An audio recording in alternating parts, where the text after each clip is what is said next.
rusulahu bil huda wa dinil haq liyuzhirahu 'ala dini kulli walau karihal kafirun walau karihal munafiqun. Asyhadu an la ilaha illallah wa asyhadu anna Muhammadan abduhu wa rasuluh sallallahu alaihi wasallam la nabiyya ba'da amma ba'du.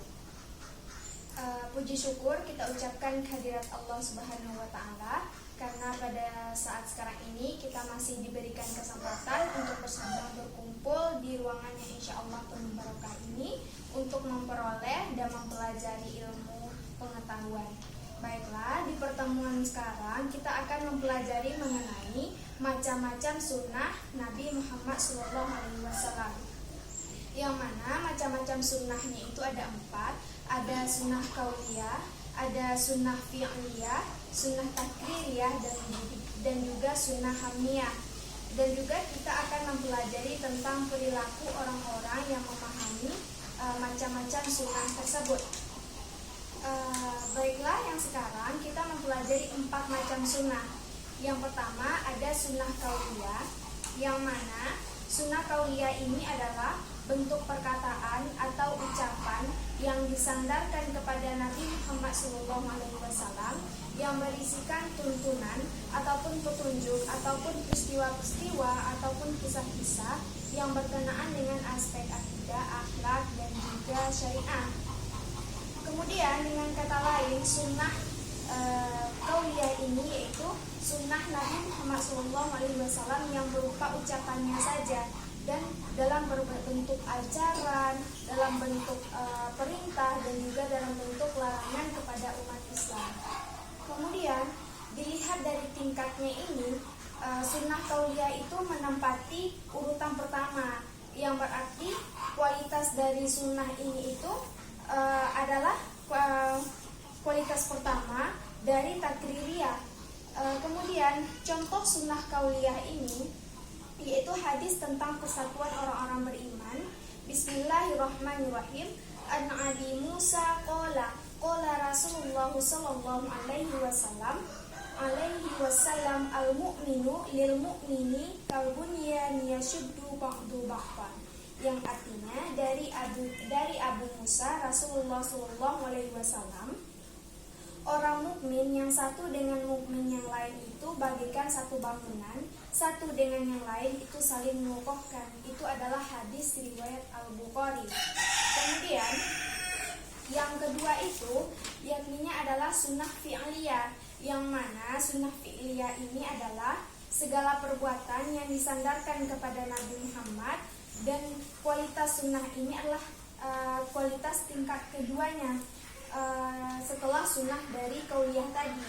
Hadisnya yaitu contohnya wasallu kama ra'aitamuni usolli, yang artinya sholatlah kalian seperti kalian melihat aku sholat. Itu terdapat pada hadis riwayat Al-Bukhari.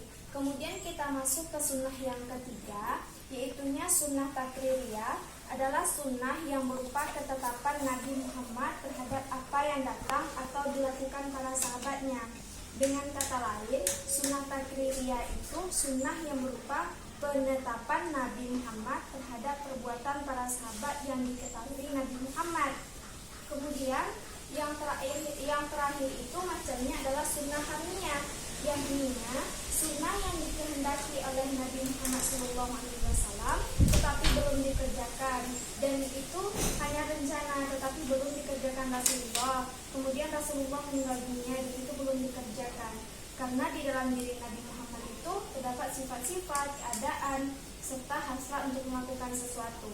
Kemudian perilaku orang yang memahami macam-macam sunnah. Yang pertama, mempelajari macam-macam sunnah itu menambahkan ilmu pengetahuan. Kemudian ditumbuh kembangkannya ilmu pengetahuan yang didapat. Kemudian mempelajari macam-macam sunnah ini mendatangkan banyak sekali manfaat. Oleh karena itu, sudah selayaknya kita sebagai seorang muslim itu mengetahui banyak hal tentang unsur-unsur hadis dan meningkatkan kegiatan gemar membacanya. Media PowerPoint, yang mana media PowerPoint ini bisa Ananda nanti baca. Sekarang coba Zia baca mengenai PowerPoint ini. Yang pertama itu Coba baca ini, Zia. Sunnah qauliyah, sunnah Fi'liyah, sunnah takriyah, sunnah hamliyah. Nah, baiklah. Untuk selanjutnya, coba dibaca. Rasulullah Shallallahu Alaihi Wasallam berkata, orang yang paling baik di antara kalian adalah orang yang belajar Al-Quran dan mengajarkannya. Berarti dapat disimpulkan bahwa Rasulullah mengatakan bahwasanya dalam kehidupan haruslah mempelajari Al-Quran dengan mengamalkan dan mengajarkannya dalam kehidupan sehari-hari.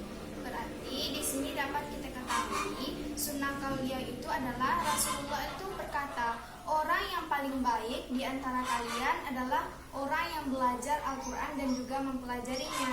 Ananda sekalian mempelajari Al-Quran kan? Nah, berarti Ananda sudah mengaplikasikannya sunnah qauliyah ini di dalam kehidupan sehari-hari. Berarti Rasulullah itu mengatakan kehidupan haruslah mempelajari Al-Quran dan mengamalkannya di dalam kehidupan sehari-hari. Dan selanjutnya coba dibaca, ya. Bersolatlah kamu sebagai kamu. Coba dibaca ininya terlebih dahulu. Contoh sunnah fi'liyah. Bersolatlah kamu sebagai kamu melihat aku bersolat. Hadis riwayat Al-Bukhari dan Muslim dari Malik ibnu Huwaris. Dalam hadis tersebut sudah jelas bahwa cara sholat yang benar adalah seperti apa yang dilakukan oleh Nabi dan bukan sahabat atau orang lainnya. Nah, berarti ini adalah tingkatan kedua kualitas dari sunnah Nabi, yaitunya sunnah fi'liyah, yaitu bersolatlah kamu sebagaimana kamu melihat aku sholat. Dan ketika melaksanakan sholat berarti kita mencontoh Nabi Muhammad SAW. Ini berdasarkan hadis riwayat Al-Bukhari dan Muslim dari Malik ibnu Huwaris. Dalam hadis ini dijelaskan bahwa cara sholat yang benar itu adalah seperti apa yang dilakukan oleh Nabi dan bukan sahabat atau orang lain. Dan seperti apa sholat Nabi, maka seperti itu pula lah kita melaksanakan sholat. Kemudian yang ketiga, coba dibaca Zia. Contoh sunnah takriyah. Dari Abdullah bin Umar, dia berkata, dahulu kami para sahabat membeli makanan secara taksiran. Maka Rasulullah melarang kami menjual lagi sampai kami memindahkannya dari tempat belinya. Hadis riwayat Muslim. Dari hadis di atas dapat disimpulkan bahwa umat manusia yang beragama Islam bersikap bisa mencontoh Rasulullah berdasarkan penetapan dari Rasulullah SAW dan perbuatan sahabat diketahui oleh Rasulullah SAW. Dan ini adalah sunnah kualitas yang ketiga, yakni adalah sunnah takriyah, yaitu kita melihat dan mencontoh apa yang dilakukan oleh para sahabat, dan Nabi itu membenarkan dan Nabi itu memberikan keputusan atas apa yang dilakukan oleh sahabat itu dan diketahui oleh Rasulullah. Kemudian selanjutnya silakan dibaca. Contoh sunnah hamliyah. Sunnah hamliyah itu adalah sesuatu yang dikehendaki Nabi lalu disampaikan kepada para sahabat sehingga sahabat itu mengetahui, tetapi beliau belum sampai sempat melaksanakannya. Contoh, suatu ketika Nabi menghendaki puasa pada tanggal 9 Muharram dan sabdanya, insya Allah tahun masa depan saya akan menguasai hari yang ke-9-nya. Hadis riwayat Muslim dan Abu Daud. Namun cita-cita Nabi tersebut tidak sempat dikerjakan sebab sebelumnya sampai tanggal tersebut Nabi wafat. Berarti sunnah hamliyah ini sudah direncanakan oleh Nabi tetapi belum terlaksana karena Nabi Muhammad SAW sudah wafat, dan dilanjutkan oleh orang-orang yang telah mendengar hadis dari Rasulullah SAW ini. Kemudian selanjutnya coba Safwa tolong baca yang ini. Perilaku orang yang memahami macam-macam sunnah. Yang pertama, rasa ingin tahu terus dikembangkan. Kalau kita memahami macam-macam sunnah Nabi Muhammad, maka kita akan memiliki rasa ingin tahu yang besar terhadap macam-macam sunnah ini. Kemudian yang kedua, menjadi seorang muslim yang beriman dan beramal saleh. Kemudian mendatangkan banyak manfaat. Kemudian mempelajari dan memiliki pengetahuan tentang unsur-unsur hadis. Kemudian gemar membaca demi memperkaya ilmu. Jadi kita mempelajari macam-macam sunnah Nabi Muhammad SAW ini sangat banyak manfaatnya, yaitu rasa ingin tahu, kemudian muslim jadi beriman, beramal, mendatangkan banyak manfaat, memiliki pengetahuan, kemudian juga gemar membaca dan juga memperkaya ilmu pengetahuan, dan kita juga bisa mengamalkannya di dalam kehidupan sehari-hari. Nah, silakan Ananda semuanya siapkan pulpen, dan sekarang akan diberikan tugas untuk di rumahnya yang mana, tolong dicatat soal yang pertama, yaitunya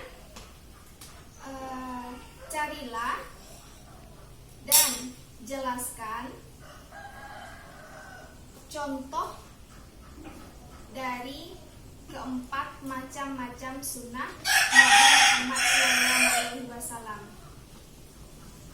Kemudian soal yang kedua, yakni adalah coba saudara berikan manfaat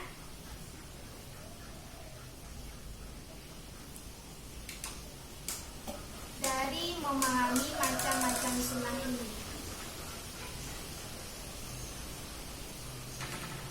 Nah, itu tugas untuk minggu depan, dan Ananda sekarang silakan mencoba untuk melihat-lihat kembali materi ini di rumah. Nanti juga akan diberikan kepada Ananda mengenai materi ini. Nanti Ibu akan kirimkan dan akan berikan kepada Ananda. Silakan untuk dicermati dan dikembangkan di dalam tugasnya nanti dan dikumpulkan minggu depan. Tidak ada yang terlambat mengumpulkannya.